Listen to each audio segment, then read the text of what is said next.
Boa noite, hoje é dia 13 de janeiro e vamos para o nosso devocional da noite. Mas antes, vamos começar com a nossa oração. Jesus, Pai querido, que o Senhor esteja presente do começo ao fim desse devocional. Que o Senhor possa trazer todas as pessoas que precisam ouvir a sua palavra, que se encontra em 2 Reis 6, versículo 6. Espírito Santo, se for necessário que o Senhor coloque qualquer palavra em minha boca para este devocional. Agradeço por estar conosco nessa noite, Senhor. Amém, amém e amém. Vamos lá, o nosso devocional.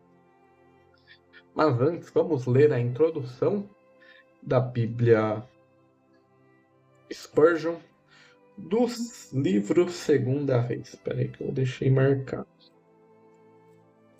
Segunda Reis, primeira. Segundo Reis. O segundo livro de Reis. Mais cedo no devocional da manhã a gente leu Primeira Reis, agora vamos ler Segunda Reis. Circunstância da escrita. Aí, para você que não sabe, o livro de Reis no cânon hebraico é um livro só. É só na Bíblia cristã que a gente divide os livros. Samuel também é um livro só. Normalmente os livros divididos na Bíblia cristã normalmente é um livro só na Bíblia hebraica. Segundo livro de Reis. A circunstância da escrita. Os eruditos não conseguem identificar autores de qualquer das partes de Primeira Reis. Palpites tradicionais apontam nomes como Samuel e Jeremias. Precisam de evidência, embora um proeminente adorador do Senhor como Jeremias teria sido influente nos círculos que produzem esses livros. Como os livros de Primeira e Segunda Reis incorporam claramente muitos outros documentos, a autoria completa incluiria todos os escritos que contribuíram para os registros que deram origem a este trabalho. Em algum momento, o Espírito Santo trabalhou nos autores humanos para autenticar os livros inspirados e inerrantes de Primeira e Segunda Reis. O estágio final da composição ou compilação certamente aconteceu depois da liberação de Jeoaquim da prisão babilônica, em 562 a.C. Essa edição pode ter adicionado apenas pós-escrito a um trabalho concluído anos antes ou pode ter envolvido acréscimos significativos. A história registrada em Primeira e Segunda Reis cobre aproximadamente 410 anos. O livro de Primeira Reis começa por volta do ano de 970 a.C., com a morte do rei Davi, e Segunda Reis termina por volta de 560 a.C., com a liberação do rei Jeoaquim da prisão. Durante esse período, a nação de Israel se dividiu em dois reinos, 930 a.C., e ambos foram para o exílio. Israel, em 722, e Judá, em 587 a.C. Então a gente tem aqui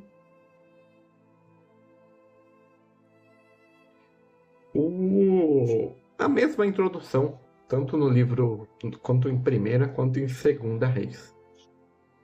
Acredito eu que os livros como, por exemplo, Samuel, Crônicas, também tenha a mesma, pelo menos, circunstância da escrita igual. Durante esse devocional, durante todo esse ano, nós descobriremos se essa hipótese minha é real. Contribuição para a Bíblia. Para os escritores da Bíblia, a história não pode ser existida sem os propósitos de Deus. Isso faz que ela toda se torne teológica. Os livros 1º e 2 Reis interpretam a história hebraica à luz da teologia do Pacto do Antigo Testamento. O exílio babilônico criou a necessidade deste trabalho de apologética histórica. Os exilados precisavam explicar o fracasso do programa religioso estabelecido pelo soberano Deus na história deuterocanônica, deuteronômica, Josué, Juízes, 1ª e 2ª Samuel e 1ª e 2ª Reis. Esta falha foi explorada consistente como sendo o fracasso do povo em fazer a sua parte do pacto. Estrutura. O princípio organizador de 1ª e 2ª Reis não é a estrutura de uma história, de uma narrativa. O livro de Reis é único porque suas unidades estruturais básicas eram a forma dos registros reais, aberturas e fechamentos formais, formalmente identificados os limites desse registro. Então o escritor era capaz de inserir outros tipos de literatura antes, entre e depois das aberturas e fechamentos, narrativas, orações, descrições, etc. Contudo, o elemento mais importante era a avaliação de fidelidade do governador ao pacto. Todos estes materiais construíram uma história de obediência ou desobediência ao pacto.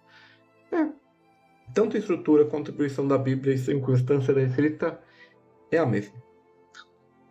Se por acaso algum dia se repetir 1ª e 2ª Reis no devocional da manhã e da noite, eu faço uma live só e eu leio só essa parte, o Spurgeon em 1ª Reis e 2ª Reis, e o devocional da manhã e da noite em uma live só para ficar uma leitura mais dinâmica.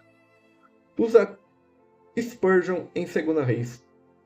Os átrios da casa do Senhor ficam monótonos e tristes se o próprio Senhor não estiver presente. Ao ler um livro cristão, ou se envolver em uma devoção individual, a partir das grandes reuniões da casa de Deus, nossa principal pergunta deve ser: onde está o Senhor Deus, o Deus de Elias? Pois se não encontramos Deus em todas as coisas, o que mais havemos de encontrar? Nada. Um grande peso de responsabilidade caiu sobre Eliseu. Ele teve que fazer o que quase ninguém havia feito antes: seguir alguém que parecia ser singular. Ele tinha que ser o sucessor do profeta do fogo, o homem de Deus. Elias, ele tinha o manto de Elias.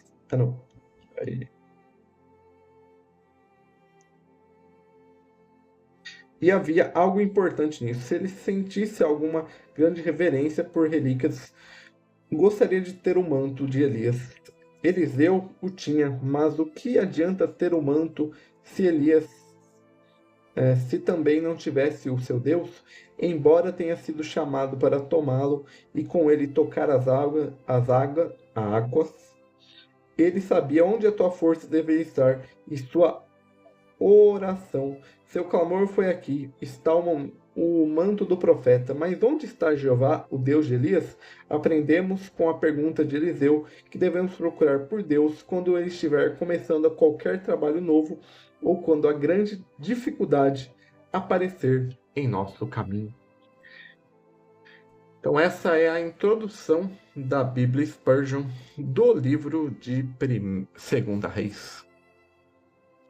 Agora vamos para o nosso devocional da noite.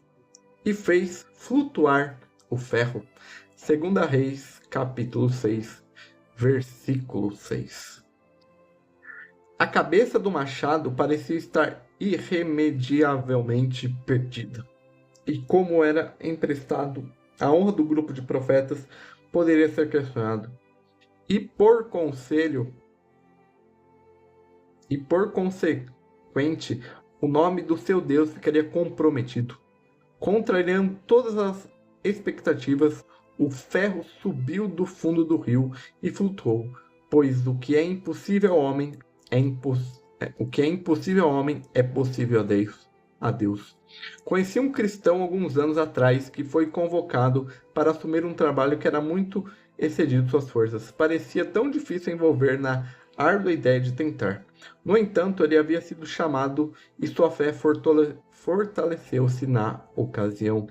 Deus o honrou, uma ajuda inesperada foi enviada e o ferro flutuou. Outra família do Senhor estava com grandes problemas financeiros, poderiam pagar todas as dívidas e muito mais se pudessem ter vendido uma certa parte de sua propriedade, mas eles foram atingidos por um mal súbito. Em vão recorreram a amigos, mas a fé os levou a buscarem o socorro infalível, e veja, o problema foi evitado.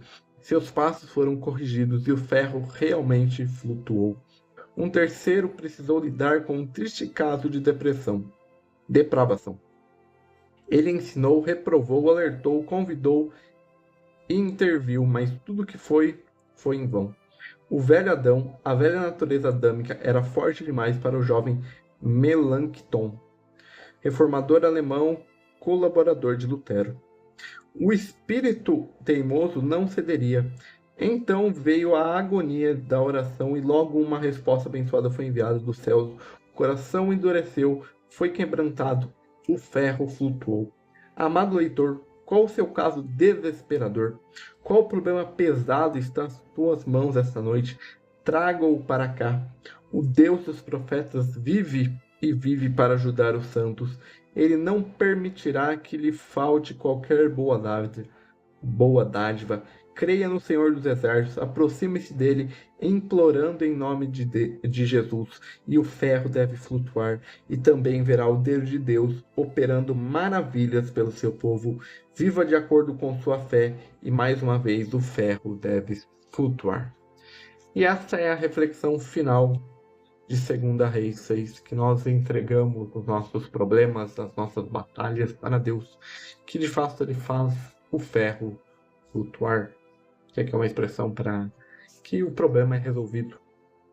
Então, tenha uma boa noite, um bom resto de terça-feira e até amanhã no nosso devocional da manhã. Até o próximo.